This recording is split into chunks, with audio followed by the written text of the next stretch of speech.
শ্রাবণ মাসের শেষ সোমবার কিভাবে শুরু করলাম দিনটাকে সেই নিয়েই চলে এলাম আজকে বাঙালিয়ানা জবার রান্নাঘরে। তো আজকে শ্রাবণ মাসের শেষ সোমবার, আমাদের বাঙালি মতে আজকে শেষ সোমবার। তো আজকে আমি সবার প্রথমে সকালে উঠে ঘরের বাসি কাজ সেরে স্নান টান করে সবার প্রথমেই বাবার মাথায় জল ঢেলে নিলাম আর বাবাকে একটা ফল দান করলাম।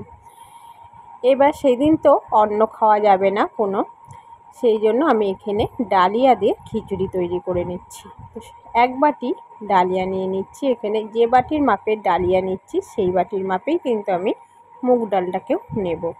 গ্যাস ধরিয়ে গ্যাসে কড়াই বসিয়ে শুকনো কড়াইয়ে ডালিয়াটাকে 2 মিনিট একটু হালকা আঁচে ভেজে নেব।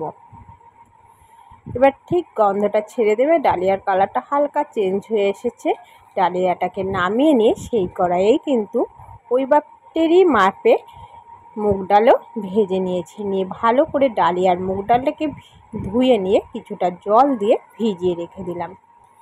আবারও গ্যাস ধরিয়ে গ্যাসে কড়াই বসিয়ে কড়াইতে পরিমাণ মতো তেল দিয়ে তাতে 5 ফোড়ন আর শুকনো লঙ্কা ফোড়নে দিয়ে কেটে রাখা আলু আর 2-1টা লাল আলু ছিল সেই রাঙা আলু দিয়ে দিলাম।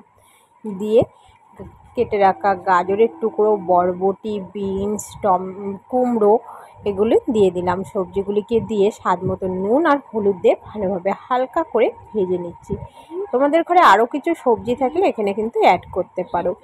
দিয়ে দিলাম আদা বাটা, জিরের গুঁড়ো, ধনের গুঁড়ো একসাথে ভিজিয়ে রেখেছিলাম সেই মশলাটাকে দিয়ে স্বাদ মতন চিনি দিয়ে 1 মুঠো মতো কড়াইশুঁটি দিয়ে দিলাম। এই সিজনে কড়াইশুঁটি পাওয়া মুশকিল, কিন্তু সেদিন মার্কেটে গিয়ে দেখলাম কড়াইশুঁটি বিক্রি হচ্ছে, তাই কিনে নিয়ে চলে আসলাম, না দিলেও হবে। এবার যে ডালিয়া আর মুগ ডালটাকে আমি ধুয়ে ভিজিয়ে রেখেছিলাম সেটাকে জল ফেলে দিয়ে দেব।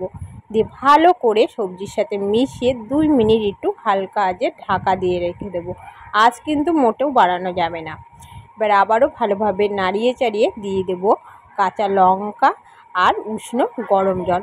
যেহেতু এখানে অনেকটা ডালিয়া ছিল কড়াইতে, আমি নাড়াতে পারছিলাম না, আর এরপরে ডালিয়াটা সেদ্ধ হলে অনেকটা হয়ে যাবে, সেই জন্য আমি 2 ভাগে ভাগ করে নিয়েছি। নিয়ে এবার ঢাকা দিয়ে দিয়েছি পরিমাণ মতো জল দিয়ে।